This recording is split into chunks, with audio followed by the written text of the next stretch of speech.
Hello everyone, फिर से आपका स्वागत है हमारे चैनल एफ टेक्नोलॉजीज में। मेरा नाम है शिवम।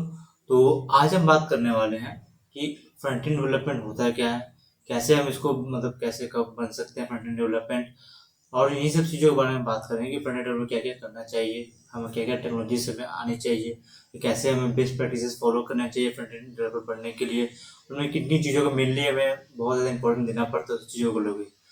तो चलिए बिना किसी देरी का आज का इस वीडियो शुरू करते हैं और इसमें जानते हैं कि फ्रंट एंड डेवलपमेंट होता क्या है और कैसे हम बने हम लोग।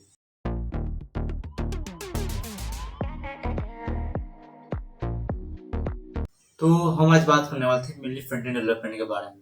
तो फ्रंट एंड डेवलपमेंट आप एक तरह से ये समझ सकते हो कि जब भी आप कोई यूज करते हो, मतलब वेबसाइट हो गई या ऐप हो गई, तो उसका इंटरफेस जो दिखता है वो एक तरह फ्रंट एंड डेवलपमेंट का पार्ट हो जाता है कि कैसे वो कोई वेबसाइट कैसे लुक दिखना चाहिए, कहाँ पे कौन सी चीजें एलिमेंट्स होना चाहिए, कहाँ पे कौन से बटन होना चाहिए, उन बटन को क्लिक करने पर क्या होना चाहिए, वो सब सारा फ्रंट एंड डेवलपमेंट का पार्ट होता है। कैसे किसी भी ऐप को अच्छा लुक एंड फील देना चाहिए, आई कैचिंग होना चाहिए, कोई भी इसमें बहुत ज्यादा तक टाइम स्पेंड कर पाए, मैंने इसी चीज के लिए फ्रंट एंड डेवलपमेंट किया जाता है। ठीक, मैंने इसके लिए एक पिपटी बना रखा है, इसमें थोड़ा बिजी बेसिक नॉलेज में डाल रखा है कि फ्रंट एंड डेवलपमेंट होता क्या है, कैसे हम लोग इस सब चीज़ों को फॉलो अप कर सकते हैं, कैसे किन किन चीज़ों का ध्यान रखना चाहिए जब भी हम फ्रंट एंड डेवलपमेंट कर रहे हो। चलिए बिना किसी देरी का इस वीडियो को रेडी करते हैं और हम लोग इस पर आगे बात करते हैं। सबसे पहले बात जो मैंने आपको बताया यहाँ पे भी कि फ्रंट एंड डेवलपमेंट का जो मेन पार्ट होता है कि यूजर इंटरफेस जो है उसको इंटरेक्टिव बनाते हैं।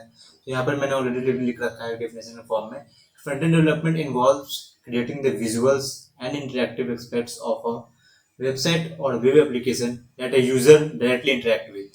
इसका बेसिकली यही मतलब है कि फ्रंट एंड डेवलपमेंट का वो पार्ट होता है जिसमें हम लोग क्रिएट करते हैं कि विजुअल इंटरेक्टिव एस्पेक्ट्स, मतलब मान के हमने कोई एक यूजर इंटरफेस बनाया किसी वेबसाइट का या फिर ऐप का, जहाँ पे हम देखते हैं कि बहुत सारे एलिमेंट्स मूव कर रहे हैं, कुछ एनिमेशन टाइप हो गए, कुछ मूव ऑन कर रहे हैं, कुछ बहुत सारे हमने एलिमेंट ऐड कर रखे हैं, फोटो हो गए, वीडियोस हो गए, बहुत सारे टेक्स्ट हो गए मूविंग अलाइनमेंट में, उन सब चीज़ों को मिलिए में मॉडिफाई करना है, ऐसे अरेंज करना है कि वो बहुत अच्छी तरह से लगे। और साथ साथ जब बैकएंड से जो भी डेटा हमारे पास आ रहा है उन लोग को इस तरह से यूज़ करना था कि वो एज ए डिस्प्ले में यूज़र को अच्छे तरह से दिखे। ये नहीं कि बस हमने कैसे भी करके डेटा आया बैकएंड के थ्रू मैंने फ्रंट एंड में जैसे करके दिखा दिया, नहीं। फ्रंट एंड डेवलपमेंट का मेन काम यही होता है कि वो डेटा को एक अच्छे इंटरेक्टिव वे में उसको यूजर को रिप्रेजेंट कर पाए। ठीक, इसका मेनली आप इम्पोर्टेंस में मैंने मेंशन कर रखा है कि बेसिक बेसिक इसका इम्पोर्टेंट होता है ये कि it is crucial for user experience and user interface design, मैंने ऑलरेडी आपको बता रखा है, मेकिंग वेबसाइट ऐप विजुअली। उसके बाद जो फ्रंट एंड डेवलपमेंट जो मेन कोड कंपोनेंट्स होते हैं, की कंपोनेंट्स जो मेनली हर एक चीज में फॉलो होते हैं, ठीक ना। मेनली मैं यहाँ पे वेबसाइट के परस्पेक्टिव से बता रहा हूँ, ठीक ना। अगर आप ऐप डेवलपमेंट या और भी किसी चीज तो उसमें अलग अलग चीजें आती हैं। ऐप डेवलपमेंट के लिए XML फाइल आती है, हम लोग उसके थ्रू उसमें चेंजेस करते हैं यूजर इंटरफेस के लिए। जब भी अगर आप वेबसाइट के लिए बात करते हैं तो वेबसाइट में हमारे 3 पार्ट आती है एज की component for front end development. पहला होता है HTML, दूसरा होता है CSS और थर्ड होता है जावास्क्रिप्ट। HTML में एक तरह से मैं आपको एक एग्जाम्पल का बताता हूँ, जैसे ह्यूमन बॉडी होती है, ठीक। ह्यूमन बॉडी में जो स्केलेटन है ना हमारी, वो एज HTML हमारी वर्क करती है किसी वेबसाइट के लिए, ठीक। फिर उसके बाद जो CSS है, CSS आपका प्ले करता है एज ह्यूमन की जो स्किन हो गई, कैसा है उसका मतलब कलर है, बॉडी का स्ट्रक्चर है, हेयर, उस टाइप से वो वर्क करता है CSS किसी वेबसाइट के लिए। मतलब कैसा उस वेबसाइट के अंदर क्या कौन से कलर होना चाहिए, कौन से इमेज कहाँ पे होना चाहिए, टेक्स्ट क्या कैसे अलाइन होनी चाहिए, ऐसे किसी चीज को होना चाहिए, वो सारे CSS हमें फॉलो करता है, ठीक। फिर उसके बाद लास्ट पार्ट आता है जावास्क्रिप्ट। जावास्क्रिप्ट आप ऐसा समझ सकते हो कि किसी ह्यूमन बॉडी में जो ब्रेन में डालते हैं ना, हाँ, वो कौन से एक्शन कब परफॉर्म करने हैं, कैसे वो एक्शंस होंगे, वो सारे जावास्क्रिप्ट फॉलो करते हैं, ठीक। मैं एक शॉर्ट में दोबारा इसको रिपीट कर देता हूँ, ठीक ना। कि जो हमारा HTML से जो जावास्क्रिप्ट है वो मेनली हमारे वर्क करता है किस तरह से कि HTML जो बेस स्ट्रक्चर हो गया जो उसकी एक पूरी बॉडी को बनाता है कि हाँ इसमें इन चीज़ों के एलिमेंट, जैसे इसमें हेडिंग होना चाहिए, पैराग्राफ होना चाहिए, बटन होने चाहिए, ये HTML बता देता है, ठीक। अब उसके बाद आता है कि उस जो हेडिंग है उसमें कौन सी कलर होना चाहिए, उस बैकग्राउंड में कैसे कलर होना चाहिए, उस बटन के ऊपर इस टाइप से कलर होना चाहिए, क्या फॉन्ट होना चाहिए, वो हम परफॉर्म करते हैं CSS की हेल्प से, ठीक। लास्ट जो पार्ट आती है जावास्क्रिप्ट, जावास्क्रिप्ट में क्या परफॉर्म करती है, मान लो चलो जो मैंने टेक्स्ट लिखा है वो सिर्फ प्लेन टेक्स्ट है, ठीक। अगर हम चाहते नहीं वो एक रिप्रेजेंटेबल टेक्स्ट, जैसे मान लो आपका नाम लिख रहा है कि माय नेम इज शिवम, फिर वो हट जाएगा, फिर दोबारा आएगा माय नेम इसी स्टेप से। अगर आपको चाहिए उस बटन पर क्लिक करने पे कुछ और अलग से पॉपअप आए, तो वो हम सब जो भी काम करते हैं वो जावास्क्रिप्ट की हेल्प से ही काम करते हैं। ठीक, तो अब इसमें आगे बढ़ते हैं हम लोग। यहाँ पे मैंने एक छोटा सा स्ट्रक्चर बता रखा है कि HTML कैसे होता है। यहाँ पे लिख भी रखा है कि HTML होता भी क्या है। HTML तरह का हाइपर टेक्स्ट मार्कअप लैंग्वेज होता है जो कि वेबसाइट को वेब पेजेस को क्रिएट करने में हमें हेल्प करता है। ठीक, उसके बाद मैंने सब वैसे बता रखे कि HTML के अंदर क्या क्या टैग्स होते हैं, H1 हो गए, हेड हो गए, बॉडी हो गए, ये सब। अगर आपको मैं एक बताता हूँ इसमें कि अगर जैसे आपको हमने CSS बनाया, ठीक, और जावास्क्रिप्ट फाइल बनाया, इसमें इन डिटेल में अगर आप कहीं पढ़ते हो, कोई कोर्स फॉलो अप करते हो, आपको डिटेल में पता चल जाएंगे चीज़ों के बारे में कि अगर आपके पास HTML फाइल होती है, फिर उसके बाद एक CSS फाइल होती है, एक जावास्क्रिप्ट फाइल होती है। इन तीनों को आप एक फाइल के अंदर भी लिख सकते हो, HTML के अंदर भी, या फिर अलग अलग करके भी कर सकते हो। इन द सेंस में यहाँ पर मैं बता रहा हूँ आपको कि जैसे अभी हेड टैग है जो आपने आप देख रहे हो PPT के अंदर, मैं इसको हेड के अंदर ही मैं जो CSS फाइल उसको मैं लिंक डाल सकता हूँ और उसको मैं अलग पेज में रख सकता हूँ। तो पहला काम ये कर सकता हूँ मैं, ठीक, CSS को इम्प्लीमेंट करने के लिए। दूसरा काम क्या होता है, दूसरी तरह से मैं जो इम्प्लीमेंट करूँ CSS को, कि मैं एक स्टाइल नाम का वो टैग आती है HTML के अंदर, स्टाइल टैग के अंदर सारे मैं स्टाइल्स को मेंशन कर सकता हूँ वो भी हेड के अंदर, ताकि मैं सारा ऑलरेडी मैं वहीं पे एक ही इंडेक्स फाइल के अंदर ही मैंने सारा वो बता सकूँ। ठीक, फिर उसको भी नहीं हो रहा तो मैं इनलाइन CSS का भी यूज कर सकता हूँ। मान लो H1 जो टैग है हमारा, हम लोग उसी का नाम दे दिया कि हम लोग अलाइन सेंटर क्लास लिख के क्लास अलाइन सेंटर, इसको हम लोग बूटस्ट्रैप क्लास की हेल्प से भी कर सकते हैं, जो फ्रेमवर्क है हमारे CSS का। इसको आप किसी कोर्स को फॉलो अप कर दे तो आपको इन डिटेल इन डेप्थ में बताया जाएगा। ठीक है, मैं इसको अभी यहीं पर रहने देता हूँ, मैं इसको अभी आगे और बताऊंगा, फिर मैं आपको एक डेमो दिखा दूंगा कि कैसे वर्क ऑन करती है। ठीक है, फिर हम बात करते हैं CSS की, जो मैंने ऑलरेडी बता रखा है। ये देखो कि मान लो कोई वेबसाइट को बनाया कि लुक एंड फॉर्मेटिंग के लिए डॉक्यूमेंट के लिए यूज होता है इन HTML। ईमेल में कंट्रोल करता है लेआउट, कलर क्या होना चाहिए, फॉन्ट क्या होना चाहिए, हमारी वेबसाइट की उस चीज़ों को फॉलो अप करवाते हैं हमारे CSS को। ठीक है, फिर आप उसके एक छोटे से मतलब सिंटैक्स एक समझ लो जैसे, या फिर डेमो समझ लो कि बॉडी का मतलब मानो ऐसे डाल सकते हैं, उनका कोई वेब पेज बनाया हमने, उसका जो बैकग्राउंड कलर ब्लू होना चाहिए, लाइट ब्लू, तो हम यहाँ पे ये स्टेप से लिख सकते हैं। उसका जो H1 टैग है, हेडिंग से माई हेडिंग है, तो उसमें कलर डाल दें नेवी कलर का, ये सब चीज़ों। ठीक, आगे बढ़ते हैं। फिर आते हैं जावास्क्रिप्ट के बाद। तो जावास्क्रिप्ट क्या है, प्रोग्रामिंग लैंग्वेज है, एक तरह से एक तरह का फंक्शनल प्रोग्रामिंग लैंग्वेज है। ठीक ना, जो कि मेनली ये ब्राउजर्स पे रन होने के लिए ही बनाया गया, फ्रंट एंड पार्ट के लिए इसको बनाया गया था। या जो हमारा ब्राउजर है, क्योंकि जो जब भी हम जावा इस की बात करते हैं वो बहुत ज़्यादा हैवी लैंग्वेज होती है, वो अगर आप ब्राउजर के ऊपर रन करने जाओगे तो बहुत ज़्यादा टाइम लेती है एग्जीक्यूशन के लिए। तो जावास्क्रिप्ट को इसी चीज़ को ध्यान में रख के बनाया गया, ब्राउजर पे वो इजीली हो जाए, वो लाइट वेट है और ये फंक्शनल प्रोग्रामिंग लैंग्वेज है। ठीक है, तो यहाँ पे इसका रोल पढ़ भी सकते हैं, रोल में यहाँ मेंशन कर रखा क्या है जावास्क्रिप्ट का, कि adds interactive and functionality to web pages such as form validations, content updates and animations. अगर आपको कोई किसी फॉर्म में मान लो, ठीक ना, मैं एक बेसिक एग्जांपल दे रहा हूँ आपको कि आपने कोई फॉर्म बनाया, ठीक, उसमें आपने बोल रखा है कि आपका जो नेम होना चाहिए वो 20 वर्ष से ज़्यादा नहीं जाना चाहिए, आपके पास जो एड्रेस होना चाहिए वो 40 वर्ष से ज़्यादा नहीं जाए। ठीक है, पर आपने वहाँ पर ये क्या कर रखा है, जो वैलिडेशन लगाई है कि वो आप सर्वर साइड पर लगा दिए। तो उस टाइम कि जो भी यूजर जब इनपुट करेगा, मतलब वो इनपुट जाएगा सर्वर के पास, फिर सर्वर वहां से रिस्पॉन्स करके उसको बात भेजेगा, तो एक लंबा प्रोसेस लग जाता है, आप इसमें सर्वर को भी इन्वॉल्व कर पा रहे हैं। तो ये एक अच्छा अप्रोच नहीं होता जब भी आप वैलिडेशन की बात करते हो। फिर इन द पिक्चर वहाँ पे ये जावास्क्रिप्ट हमें काम आता है। वो क्या करता है कि हम लोग फ्रंट एंड का जो पार्ट होता है, मान लो फॉर्म जब बनाया हमने, यहाँ पर सारा कुछ लिख रखा है HTML की CSS फाइल, वहीं पे हम लोग उसको जावास्क्रिप्ट का ऐड ऑन कर देते हैं, वो वहीं पे चेक करेगा आपके ब्राउजर पे ही कि हाँ आपने जो भी इनपुट डाल रहे हैं वो करेक्ट है कि नहीं। अगर वो करेक्ट है तभी वो सर्वर के ऊपर भेजेगा वो डेटा, नहीं तो नहीं भेजेगा ये। ठीक, इसी चीज़ों के बारे में जब फॉर्मेलिटी ऑथेंटिकेशन के बारे में हम आगे चल कर डिटेल में बात करेंगे। ठीक, मैं आपको ये तो उससे फ्रेमवर्क का लाइब्रेरीज है, जैसे जो भी हमारे अगर यूज करते हो, मान चलो हमने अभी तो नॉर्मल बता दिया आपको कि HTML से जावास्क्रिप्ट होती है, पर ये सब बेसिक बेसिक काम के लिए होगा। ठीक ना, अगर इनसे करो कि मेरे पास बहुत सारा हैवी एप्लीकेशन है, या फिर ऐसे वेब पेज बनाए जो सिंगल पेज, जैसे मान लो जो भी हम रिफ्रेश करो पूरा पेज रिफ्रेश ना हो, बस एक पर्टिकुलर डेटा जो रिफ्रेश हो, अगर कुछ चीज़ सर्च आउट कर रहा है, तो हमें फ्रेमवर्क का वो काम बहुत ईजी होता है। और मेनली फ्रेमवर्क हम इसलिए यूज करते हैं तो ताकि हम लोग प्री डिफाइंड क्लासेज हैं, लाइब्रेरीज है, जो कि हमें हेल्प करती हैं उस चीज़ को इजीली बिल्ड अप करने के लिए हमें। तो उन्हीं का मैंने कुछ कुछ मेंशन कर रखा है, जैसे कि अगर फ्रंट एंड की बात करते हो, जावास्क्रिप्ट भी आप पढ़ते हो, तो आप यहाँ पे इन तीन फ्रेमवर्क का या कॉमनली नेम सुनोगे हर जगह पे। जब भी आप पढ़ोगे, जैसे रिएक्ट हो गए, एंगुलर हो गए, व्यू जीएस हो गए, नेक्स्ट जीएस हो गए, ये जो 4 जो फ्रेमवर्क है ना, रिएक्ट एक एज अ लाइब्रेरी है वो जावास्क्रिप्ट की, वो आप इसे फ्रेमवर्क कंसीडर मत करना, ठीक है। तो इन चारों जो है, जो मेनली आप जब भी कहीं पे भी आप पढ़ोगे या फिर जहाँ पे भी आप जॉब के लिए भी अप्लाई करो, तो मेनली यहाँ पे रिएक्ट और एंगुलर ये आपके बहुत रीजन में कॉमनली यूज फ्रेमवर्क है as a for front end developer. ये तो आपको फ्रंट एंड डेवलप कर रहे हो तो आपको इन दोनों से तो आने ही चाहिए चीज। ये कोई कंपलसरी नहीं, आप दूसरे भी कर सकते हो, पर मिनिमम एक समझो तो आपको कॉमनली अगर आप करना है तो आपको इन दोनों में से कुछ ना कुछ एक आने चाहिए, ठीक। तो इसी तरह से मैंने बूटस्ट्रैप जो सीएसएस की क्लासेस है, वो आपको इनलाइन सीएसएस की हेल्प लिखने में हेल्प करता है, वो इन शॉर्ट फॉर्म में, ठीक। इनके बेनिफिट्स क्या होते हैं, सिंपली डेवलपमेंट होते हैं, इम्प्रूव कोड कम करते हैं और इनहेंस परफॉर्मेंस करता है, ठीक ना। तो मैं आपको एक छोटा सा डेमो दिखा देता हूँ कि एचटीएमएल सीएसएस और जावास्क्रिप्ट को कैसे हम रन करते हैं, कैसे हमें आउटपुट आता है, ठीक ना। तो आप देख सकते हो कि यहाँ पे मैंने एक एचटीएमएल का फाइल लिख रखा है, सीएसएस का फाइल लिख रखा है, जो मैंने वहाँ पे जो मेंशन करेगा पीपीटी में सेम ही चीजें हैं, ठीक ना। तो मैं जब भी इसको मैं रन करके दिखाता हूँ वो कैसा एक आउटपुट मिलेगा। देखो इस तरह से आउटपुट है, बैकग्राउंड में कलर चेंजेस है, हेडिंग का भी यहाँ पे टेक्स्ट चेंजेस है, ठीक।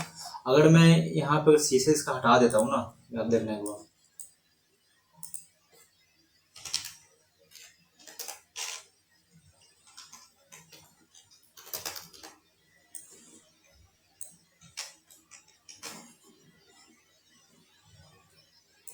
देखो, जब मैंने इसे सीएसएस रिमूव कर दिया, बैकग्राउंड कलर हट गए, यहाँ पे जो इसकी हेडिंग के वो थी कलर थे वो भी रिमूव हो गए। तो आप यहाँ से आइडिया लगा सकते हो सीएसएस हमें कहाँ पे हेल्प करते हैं और ये कैसे वर्क करता है, ठीक। मैं फिर से दोबारा डाल देता हूँ यहाँ पे इस चीज़ को, ठीक। ये आपने देख लिया सीएसएस कैसे वर्क करती है। अब मैं आपको दिखाता हूँ कि जो जावास्क्रिप्ट है वो कैसे वर्क करती है। जैसे मैंने क्लिक किया तो यहाँ पे लिखा बटन वाज क्लिक, जो मैंने यहाँ पे कमांड लिख रखा है जावास्क्रिप्ट का। ये मैं अगर ये कोड यहाँ पे जावास्क्रिप्ट में अगर हटा देता हूँ यहाँ से ना, ठीक, मैं रन करूँगा। देखो अब यहाँ में क्लिक करने पे हमें कोई भी एक्शन परफॉर्म होते हुए नहीं मिल रहा है।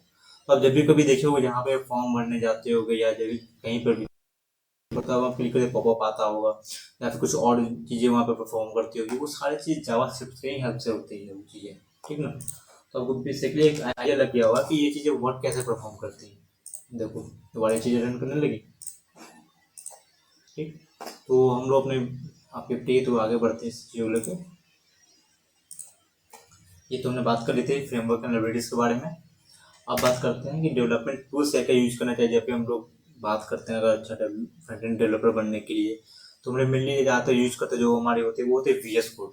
ये आप जब भी कभी मान लो इंजीनियरिंग कर रहे हो सीसी के अंदर या कहीं पे भी हो कंपनी में भी काम कर रहे हो, तो वी एस कोड जो है वो बहुत कॉमनली यूज आईडी है।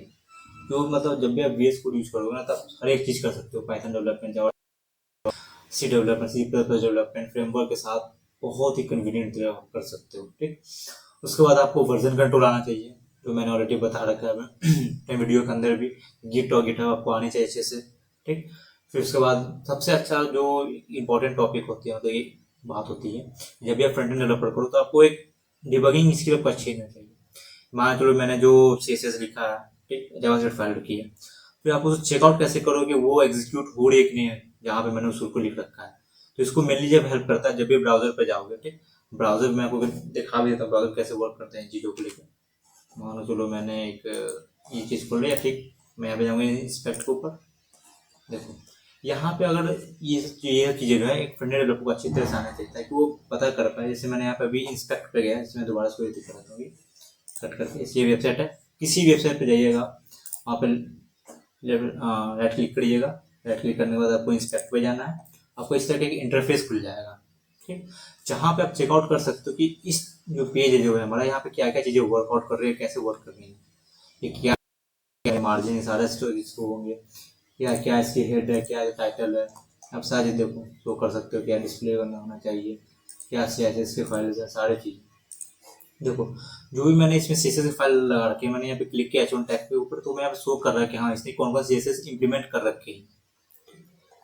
इस तरह से आप ये चेकआउट कर सकते हो। कंसोल में चेक करो, मान लो अपने कोई जावास्क्रिप्ट का फाइल लगा रखा है, कुछ लॉजिक लगा रखे हैं, तो आपको और कुछ एरर देता है, आप देख सकते हो कि हाँ उसमें क्या एरर आ रहा है, कहाँ पे आ रहा है, किस लाइन पे आ रहा है, सारे आपको यहाँ पे बता दिए जाएंगे, ठीक। तो यहाँ पे भी आप इसको नेटवर्क परफॉर्मेंस चेक कर सकते हो कि आपकी वेबसाइट परफॉर्मेंस है कितना टाइम लगेगा लोड लेने के ऊपर, इन सब चीज़ों को यहाँ पे आप चेक कर सकते हो। ये एक इंपॉर्टेंट टूल हो जाता है किसी फ्रंट एंड डेवलपर को, इसको बहुत अच्छे से आनी चाहिए, ठीक है। फिर जैसे इसमें आगे जैसे आपको नोड जेएस हो गया, अगर आप जावास्क्रिप्ट करते हो तो आपको नोड जेएस एक बेस प्रोवाइड करवाता है सारे फ्रेमवर्क को रन करने के लिए। जावास्क्रिप्ट को जो है ये समझ सकते हो कि नोड जो है जो हेल्प आउट करता है हमें, ताकि जो हमारा जावास्क्रिप्ट का फाइल है वो हमारे उस पर रन कर सके, क्योंकि तो जावास्क्रिप्ट मेनली ब्राउजर के लिए ही बनाया गया ताकि एग्जीक्यूट हो पाए। और इसके बाद आगे बढ़ते हैं हम लोग इसमें। अब कैसे हम अच्छे बन सकते हैं गुड फ्रंट एंड डेवलपर, तो आपको सबसे पहले तो कोई अच्छा सा कोर्स या फिर रोड मैप सेटअप कर लेना है, ठीक ना। मैं आपको वेबसाइट बता देता हूँ, roadmap.sh करके नाम का वेबसाइट है, जहाँ पे आपको सारी चीज़ें रोड मैप अच्छे से मिल जाएगा। मैं यहाँ पे आपको दिखा भी दूंगा, मैं आपको खोल के दिखाता हूँ। मैं इंटर पे जाऊँगा, रोड मैप। देखो ये एक वेबसाइट है जहाँ पे आप जाके किसी भी डेवलपमेंट फील्ड हो वहाँ पे आप जनरेट करवा सकते हो। एक अच्छे से ये बता दें, मैं आपको दिखाता हूँ। जैसे मैं फ्रंट एंड में आपको बता रहा हूँ, मैं फ्रंट एंड पे क्लिक करूँगा। देखो तो यहाँ पे ये सारी चीज़ें यहाँ पे बता दे रहा है कि आपको क्या क्या चीज़ें पढ़नी चाहिए, क्या चीज़ें आपको आनी चाहिए अगर आपको फ्रंट एंड डेवलपर अच्छे से करनी है तो, ठीक। जैसे यहाँ बता रखा है इसमें के बेसिस आपको क्लियर होने चाहिए, HTML होने चाहिए, फॉर्म वैलिडेशन, एक्सेसिबिलिटी, SEO। यहाँ पे आपको ये दिखेगा पर्पल का मार्क, ग्रीन मार्क और ये ग्रे मार्क। ये आपको बेसिकली बताता हूँ किन किन चीज़ों को मतलब आपको आनी ही चाहिए, कि आपको मतलब ऑप्शन रख सकते हो इस टाइप से। तो आप यहाँ पे जाकर भी आप चेकआउट कर सकते हो इन चीज़ों को, कि आपको प्रॉपर एक रोड मैप मिल जाएगा, ठीक। और फिर आपको एक अच्छे से जब भी आपको एक रोड मैप मिल लिया, ठीक, आपने कुछ उसका बेसिस पढ़ लिया कि हाँ HTML क्या होता है, CSS का, जावास्क्रिप्ट उसमें कैसे हम लोग एलिमेंट्स क्रिएट करते हैं, एक्सेस कैसे हैंडल करते हैं, कलर्स कैसे ऐड करते हो, आप एक प्रोजेक्ट बनाना स्टार्ट करो। अगर जब भी आप प्रोजेक्ट बिल्डिंग स्टार्ट करते हो ना, तो आपको एक अच्छा खासा स्किल आता है, आपको अच्छे खासा नॉलेज मिलती है और प्रैक्टिस भी होती है कि कैसे हम बग्स आएंगे तो कैसे डिफिकल्टी फेस करते हैं, मतलब कैसे रिजॉल्व करेंगे उन चीज़ों को लेके, कहाँ कहाँ पे हमें नए चीज़ों को इम्प्लीमेंट करना चाहिए, तो उन सीखने को मिलता है करते हो, ठीक। साथ साथ आप कहीं भी बहुत सारे आप अपन कंट्रीब्यूशन कर सकते हो। अगर आपको अच्छी खासी स्किल आ गई तो फ्रंट डेवलपर के लिए इंटर्नशिप कर सकते हो, फ्रीलांसिंग कर सकते हो, ताकि आपको और अच्छे से वो स्किल्स निखर के आए और उसको आप अच्छे से परफॉर्म कर पाओ अपनी चीज़ के ऊपर। साथ साथ आप कम्युनिटी ज्वाइन कर सकते हो बहुत सारे फ्रंट डेवलपर की, जहाँ पे वो आप बहुत सारी क्यूरी रिजॉल्व कर सकते हो, या फिर अपनी कोई क्यूरी हो तो वहाँ पे आप पोस्ट कर सकते हो। बहुत सारे जो होते हैं front developer, senior front developer, आप वहाँ पे रिप्लाई देंगे जो भी आपकी प्रॉब्लम होगी। जैसे स्टैक ओवरफ्लो हो गए, लिंक्डइन पे कम्युनिटी हो गए, वो सारी जगह आपको फॉलो कर लेना चाहिए, ठीक। साथ साथ आपको बहुत सारे कोडिंग चैलेंजेस जो चलते हैं लीड कोड के ऊपर, हैकर रैंक के ऊपर हो गए, वो सब भी अगर परफॉर्म करते हो तो आप एक अच्छा खासा इम्पैक्ट डालता है। किसी भी अगर इंटरव्यू का जॉब के लिए अप्लाई कर रहे हो तो रिज्यूम में आपने लिख रखा है कि मैंने हाँ लीड कोड के ऊपर, हैकर रैंक के ऊपर मैंने अच्छे खासे कोड वहाँ पे सॉल्व कर रखे हैं, इन सब चीज़ों के लिए मैंने बहुत सारे सर्टिफिकेट्स जीत रखे हैं। हाँ सर्टिफिकेट मैटर करता है, ये मत सोचिए सर्टिफिकेट मैटर नहीं करता। आपके पास अगर सर्टिफिकेट्स हैं अच्छे चीज़ों के, वो आपको एक रिज्यूम में अच्छे इम्पैक्ट डालता है इंटरव्यूअर के ऊपर। फिर बेस्ट प्रैक्टिस से क्या फॉलो अप कर सकते हो जब भी आप अपना प्रोजेक्ट बनाओ या कुछ भी, तो मेनली यहाँ पे आप कर सकते हो क्या कि आप जब भी अपना कोड लिखो वो क्लीन कोड होना चाहिए। इन द सेंस क्या कि मैं मान चलो मैं किसी प्रोजेक्ट के ऊपर काम कर रहा हूँ, ठीक ना, मैंने उसको कोड को लिखा।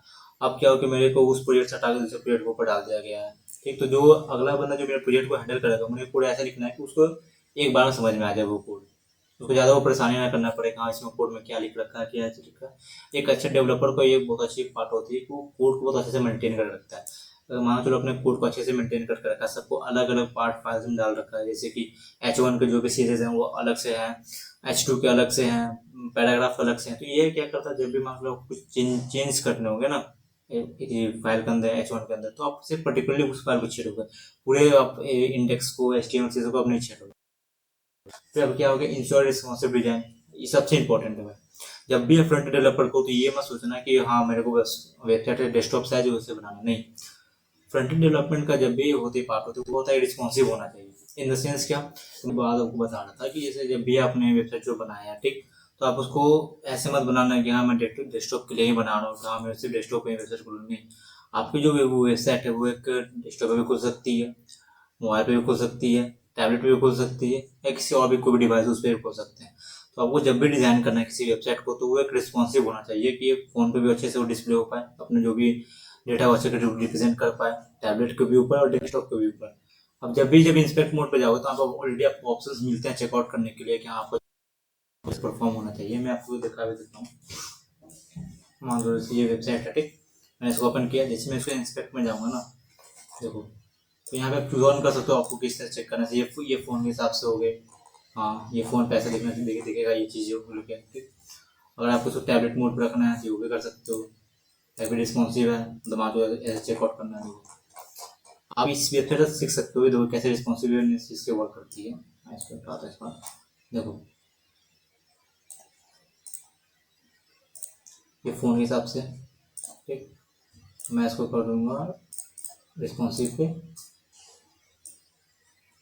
देखो अपने आप को ये खुद के चेंज करते जाएगा। देखो आप नेबर चेक करना है इसका, यहाँ पे जो नेबर है ना, मैं इसको जैसे स्पेंड करूँगा ना ये अपना चेंज कर लेगा। रिस्पॉन्सिवनेस का ये बात होता है कि आप जब भी वेबसाइट बनाना वो अपने आप को खुद को कस्टमाइज या मॉडिफाई कर पाए जिस भी डिवाइस को पड़ गया उसी हिसाब से। ठीक, तो अब इसमें अब अगली बात क्या आती है कि आपको जो भी बनाओ अभी वेबसाइट जिसका फ्रंट एंड डेवलपमेंट पार्ट के लिए उसका जो ऑप्टिमाइजेशन बहुत ही अच्छा रोल प्ले करता है। वहाँ से जो भी आपने बनाया उसमें आपने एचटीएमएल यूज कर दिया है या फिर वो कोड एफिशिएंट नहीं है तो वो क्या करेगा कि जो लोडिंग ऑफ वेबसाइट है वो बहुत ज़्यादा टाइम लगेगा। वो यूजर कभी इसको पसंद नहीं आएगा, उसको तुरंत वहाँ आपके वेबसाइट को एग्जिट कर देगा, फिर वो कहीं और सोचिए अपना काम कर लेगा। इस चीज़ का हमेशा ध्यान रखना चाहिए जब भी वेबसाइट बनाया जाता है तो वो जो वेबसाइट है वो बहुत जल्दी लोड हो और इमेज को भी अच्छे से ऑप्टिमाइज किया जाए। ठीक है ना, एक्सेसिबिलिटी की बात आती है कि usable by people with disability by providing standards. मतलब एक तरह से समझ सकते हो एक ऑप्शनल पार्ट है, आप उसको मान भी कर सकते हो या नहीं भी मान सकते हो। ठीक है ना, ये आपको जो भी है डिसेबिलिटी है उनको जो फॉलो कर पा रही है उस टाइप। ठीक है ना, उसका सबसे मेन पार्ट आता है कि हाँ आपने तो भाई कोर्स कर लिया, नीट कोड पे क्वेश्चन सॉल्व करके बना लिया, लेकिन उससे तो भाई आप कभी को रियल वर्ल्ड में जो सिनेरियोस चलती हैं उनको ज़्यादा तो नहीं सीख पाओगे ना। तो हमेशा आपको इससे क्या करना चाहिए कि गिटहब पे भी है मैंने बताया वर्जन कंट्रोल आपको सीखनी चाहिए। उसके आप क्या कर सकते हो, अपनी कंक्लूजन कर सकते हो। मान लो अपने किसी और के प्रोजेक्ट पे गया या किसी और का प्रोजेक्ट है जो फ्रंट एंड डेवलपमेंट नहीं आता तो आप उनके प्रोजेक्ट में हेल्प आउट कर सकते हो कि हाँ सर मैं this is your project I can help you with front end development.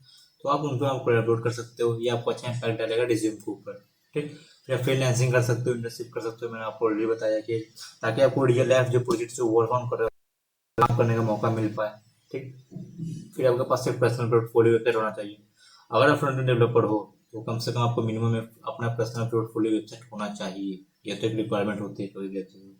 फिर जो भी प्रोजेक्ट है आप उसको गिट पे शोकेस कर सकते हो, मतलब पोस्ट आउट कर सकते हो कि हाँ मैंने इन सारे प्रोजेक्ट्स को बना रखा है, गिट पे मैंने पोस्ट कर रखा है सब चीज़ों के बारे में। बस तो मेनली आज हमने बस यही जाना है कि जो हमारे फ्रंट एंड डेवलपमेंट है उनको क्या होता है, उनको अचीव करने के लिए फ्रंट एंड डेवलपर बनने के लिए क्या चीज़ें पढ़ने पड़ती हैं। ठीक, तो ये सब जो चीज़ मैंने आपको बताया उसे जो अगर आप अच्छे से फॉलो अप करते हो तो आप एक अच्छे फ्रंट एंड डेवलपर बन पाओगे।